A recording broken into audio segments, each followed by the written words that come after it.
اور اس تصویر کے اوپر آپ نے کہا ہم یہ کر رہے ہیں وہ کر رہے ہیں، آج تک پتہ نہیں چلا۔ 133 میں آپ کو 11 فوٹیجز بھجوائی گئیں جس کے اندر جو ہے وہ ان کے پارٹی آفس کے باہر لوگ لائنیں لگا کے کھڑے تھے اپنے آئی ڈی کارڈ لے کر 2,000 روپے کے لیے، لیکن آپ نے تب بھی کچھ نہیں کیا۔ اور آج بھی پولنگ کا دن آ گیا، لیکن آج تک اس حوالے سے کوئی ایکشن ہمیں الیکشن کمیشن کی طرف سے دیکھنے کو نہیں ملا، جس کے اوپر مجھے بہت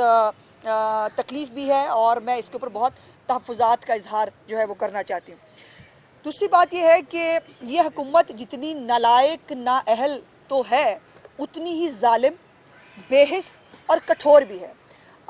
آپ کو یہ معلوم ہوگا کہ شاہد خاقان عباسی اور مفتاح اسماعیل نے بہت محنت کے بعد ایک ایسا سسٹم فارمولیٹ کیا جس کے اندر سردیوں میں ہمیشہ ہمارے ملک میں گیس کی شارٹیج جو ہے وہ ایک مسئلہ رہی ہے، اور اس کو ہم نے اپنے دور حکومت میں ایل این جی کے ساتھ بہت اچھے طریقے سے شاہد خاقان عباسی صاحب نے، مفتاح نے اس کو وہ کرنے کی کوشش کی۔ ہم نے نئے ٹرمینلز بنائے، ہم نے 14 کارگو جو ہیں ان کی کیپیسٹی جو ہے وہ اس ملک کے اندر لے کے آئے، لیکن ان کی نالائکی حماد اظہر کو صرف جو ہے وہ اتنا سریا ہے اس کے دماغ کے اندر، اس کے اور پتہ نہیں اس کو کس چیز کا غرور ہے، مجھے سمجھ نہیں آتی۔ ایک پلے کی نہ کوئی حیثیت ہے اور نہ وہ جو ہے وہ کوئی جیت کے آیا لیجیٹیمیٹ ووٹ لے کے، لیکن ان سب کی اگر آپ دیکھیں نا، وہ اسد عمر ہو، وہ بے شک اس کو اپنے حلقے کے اندر لوگ جو ہیں اس کے منہ کے اوپر جو ہے وہ اس کو کہہ رہے ہیں کہ بھاگ جاؤ یہاں سے، اس کو جو ہے وہ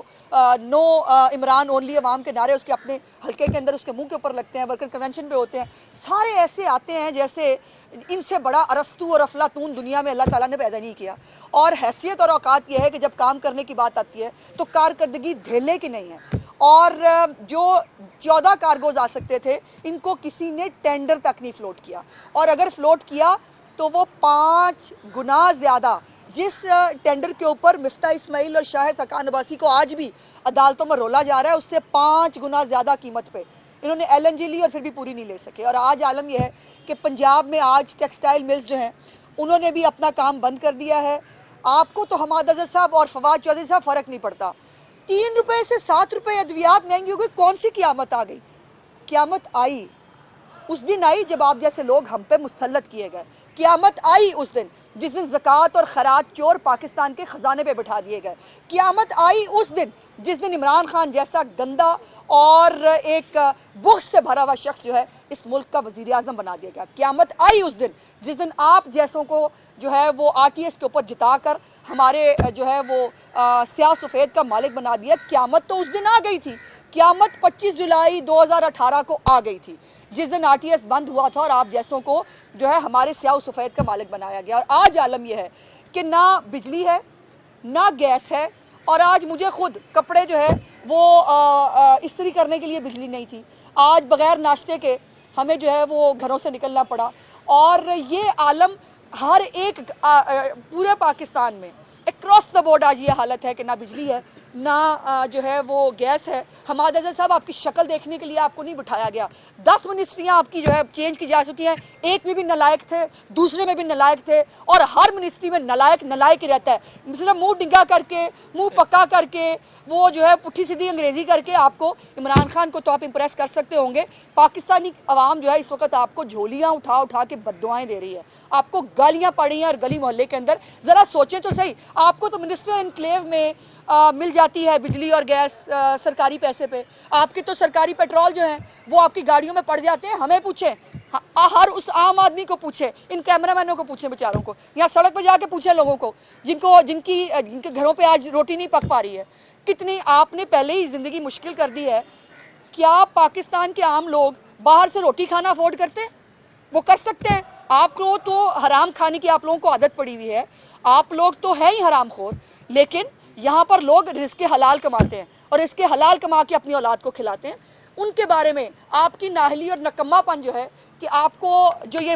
اقوام میں پتہ نہیں کون سے بڑے لیڈر ہیں گھر بیٹھے ہوئے، ان کے ساتھ نہ دنیا بیٹھنے کو تیار ہے، نہ ان کے ساتھ چلنے کو تیار ہے، اور نہ ان کو کسی اہم ایشو کے اوپر کوئی آن بورڈ لیتا ہے۔ اور اب عالم یہ ہے کہ اس کی کاسٹ پاکستان کو بھگتنی پڑی ہے۔ جب ہمیں ایل این جی بھی جب مل رہی تھی تب آپ نے لی نہیں،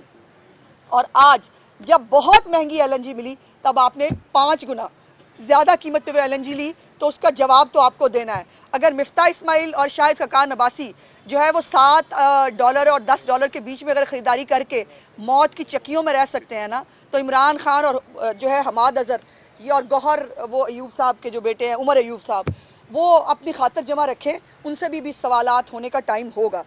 دوسرا عجیب بات یہ ہے کہ ہمارے وزیر اعظم صاحب, پہلے تو مجھے شک تھا لیکن مجھے دن بدن یقین ہوتا جا رہا ہے کہ یا تو عمران خان صاحب کا ذہنی توازن درست نہیں ہے یا ان کی ادویات میں کوئی اوپر نیچے ہو جاتا ہے جو ان کو بات کرتے ہوئے سمجھ نہیں آتی. ایک طرف وہ 22 نوٹس لیتے ہیں مہنگائی کے اوپر, پورے 22 نوٹس لیے انہوں نے مہنگائی کے اوپر, مہنگائی بڑھی ہے ہم نے اس کو, اور 23ویں نوٹس میں انہوں نے کہہ دیا پاکستان دنیا کا سستا ترین ملک ہے. اب مجھے بتائیں کہ میں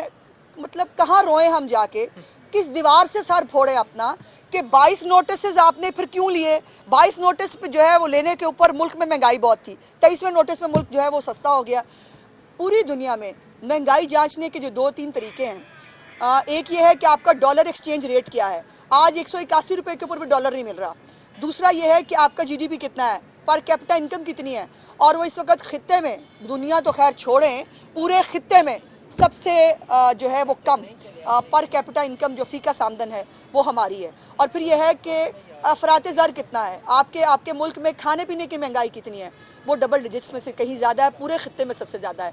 اکانومسٹ کی رپورٹ کہتی ہے کہ پاکستان دنیا کا چوتھا سب سے مہنگا ترین ملک ہے, اور آپ آ کے ہمیں پتہ نہیں کون سے اسٹیٹ آف مائنڈ میں آ کے آپ فرما دیتے ہیں کہ آپ جو ہے ملک جو ہے وہ سستا ترین ملک ہے. میری آپ سے گزارش ہے, ذرا اپنے گارڈوں کے اور اس کے بغیر ذرا عام پبلک میں نکل کے دیکھیے عمران خان صاحب, آپ کو لگ پتہ جائے گا کہ آپ کے بارے میں لوگ سوچتے کیا ہے, کہتے کیا ہیں. ابھی آپ سیف ہیں جب تک آپ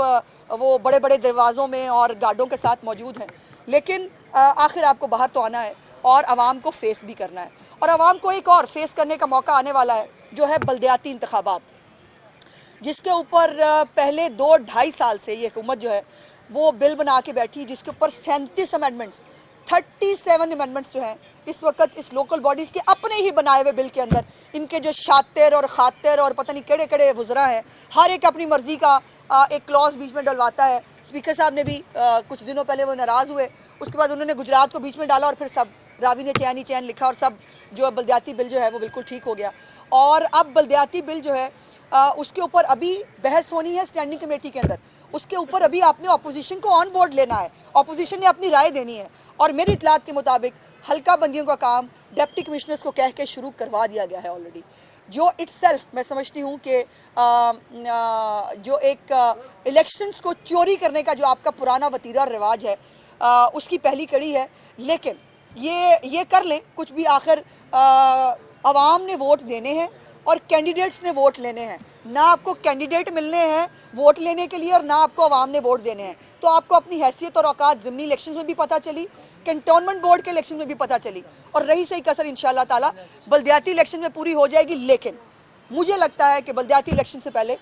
کیا پتہ جنرل الیکشن ہو جائے, کیونکہ اس ملک کا حل جو ہے, اس مسائل کا حل وہ بلدیاتی الیکشنز نہیں ہیں, وہ فی الحال جنرل الیکشن ہے, جس میں ایک لیجیٹیمیٹ حکومت جو عوام کا اصل مینڈیٹ لے کے آئی ہو, جس کو عوام کی کوئی تکلیف اور فکر بھی ہو, جو مافیاز کو پال نہ رہی ہو, وہ آ کر عوام کے مسائل کا حل کرے, تو ہی جو ہے پاکستان کے مسائل کا حل نکل سکتا ہے. اور آخری بات, میں آج پنجاب انفارمیشن کمیشن کو 7 دن کی مہلت دے رہی ہوں. میں نے 4 اکتوبر کو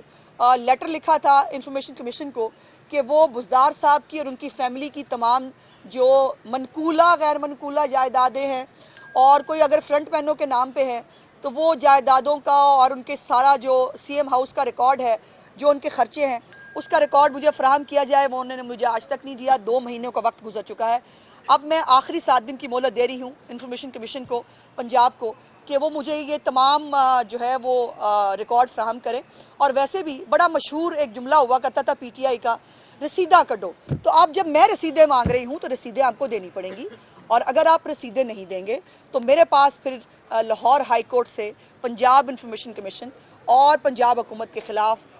جو ہے وہ ہائی کورٹ میں جائے بغیر اور کوئی چارہ کار نہیں ہوگا. تو 7 دن کے اندر اندر برائے مہربانی اپنی رسیدیں ترجمان مسلم لیگ نون پنجاب عظمت زاہد بخاری میڈیا سے بات کر رہی تھی اور حکومت پر کافی اچھی اور بہتر تنقید کی. الیکشن کمیشن پر بہت سے سوالات جو ہیں وہ انہوں نے کھڑے کر دیے ہیں.